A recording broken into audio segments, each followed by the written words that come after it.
রাধে রাধে বন্ধুরা, কেমন আছো সবাই? আশা করি সবাই খুব ভালো আছো আর অনেক অনেক সুস্থ আছো। আমার নতুন একটি ব্লগে তোমাদের আবারও সবাইকে স্বাগতম। সকাল সকাল উঠেই শুরু হয়ে গেছে আমাদের কাজ, যেটা হচ্ছে ধান সিদ্ধ করা আজকে। তো যদি উঠতে একটু লেট হয়ে গেছে, আসলে সকালবেলা বুঝতে পারিনি যে সকাল হয়ে গেছে। তো বড় কাকিমা ফোন করেছিল, তারপর উঠলাম, এসেই ধান বসিয়ে দিয়েছি সিদ্ধতে।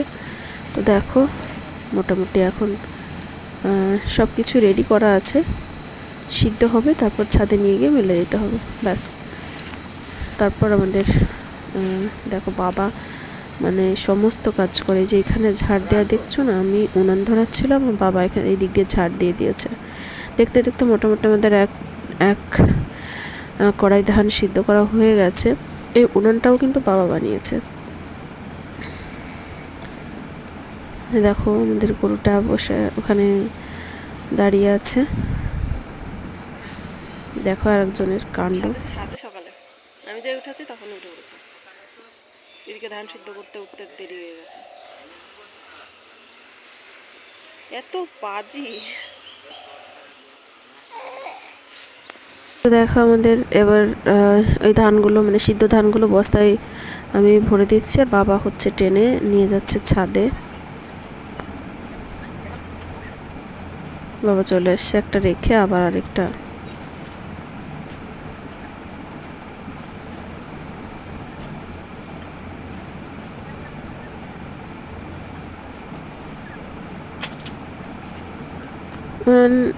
প্রথমে একটু ধরতেই যেটুকু লেট হচ্ছিল, এখন খুব তাড়াতাড়ি হয়ে যাচ্ছে ধান সিদ্ধ। এটাও প্রায় হয়ে গেছে, এটাও নামাতে হবে।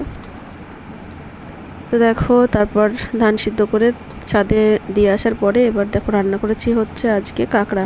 তো তোমাদের যে কাঁকড়াগুলো দেখিয়েছিলাম, মানে খুব বড় বড় কাঁকড়া এনেছিল বাবা, তো সেই কাঁকড়াগুলো আজকে রান্না করেছি একটু গ্রেভি মতো। তো কাঁকড়াটাও মানে দেখতে কিন্তু খুব সুন্দর আছে। ও হ্যাঁ, কাঁকড়ার যে খোলসটা সেটা কিন্তু ফেলিনি। এবার অনেকে ফেলে খায়, আবার অনেকে ফেলে খায় না, তো আমি আজকে ফেলিনি। দেখো কাঁকড়ার যে ঠ্যাংটা, সেই ঠ্যাংটা কত বড়, আর এটা ছিল সেই বড় কাঁকড়া। তো মনের বাবাকে এটা দিলাম, তারপর বাবাও চলে আসবে খেতে। তো বাবা আবার ধানের কাছে গেছে আর মোনাকে নিয়ে, তো সেই জন্য বাবা বললো তাহলে তোমরা খেয়ে নাও, আমরা এসে খাচ্ছি।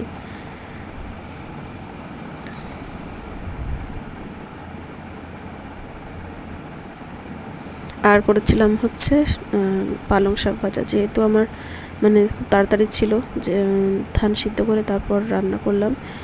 তো এই দুটো আইটেমই করেছে আজকে। খেতে কিন্তু দারুণ টেস্ট হয়েছে, মানে নিজে রান্না করেছি বলে বলছি না, কিন্তু খুব টেস্টি হয়েছে। আমি নিজেও ভাবতে পারিনি সত্যি এত সুন্দর টেস্ট হবে।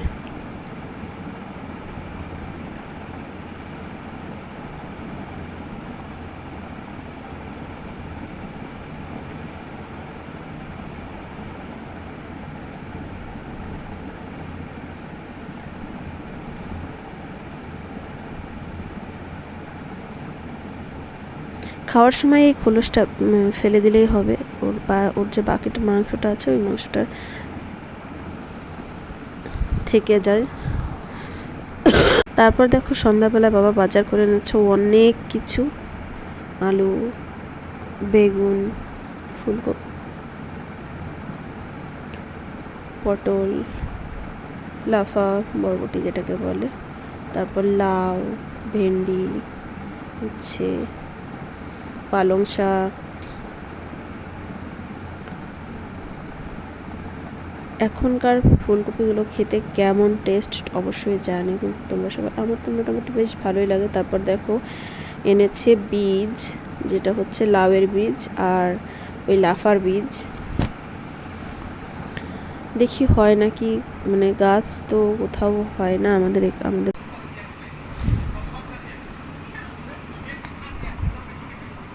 তো দেখো এই বীজগুলো এনেছে, তো লাগাবো, দেখি কোথায় কোথায় লাগানো যায়। এমনিও যদিও গাছ হয় না, তবুও ভাবলাম যদি হয়।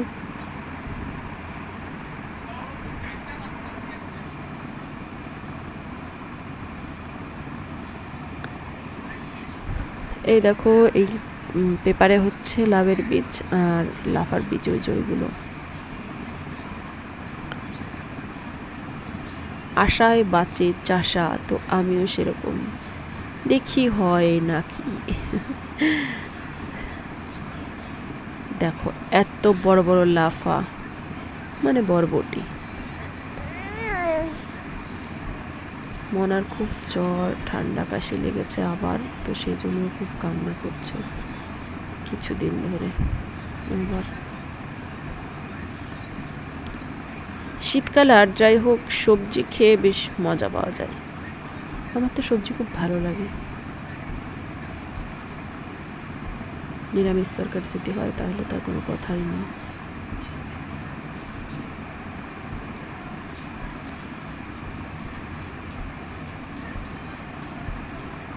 তো তোমাদের আজকের ভিডিওটা কেমন লাগলো অবশ্যই জানিও। সবাই খুব ভালো থেকো, সুস্থ থেকো, দেখা হবে নতুন একটি ব্লগে।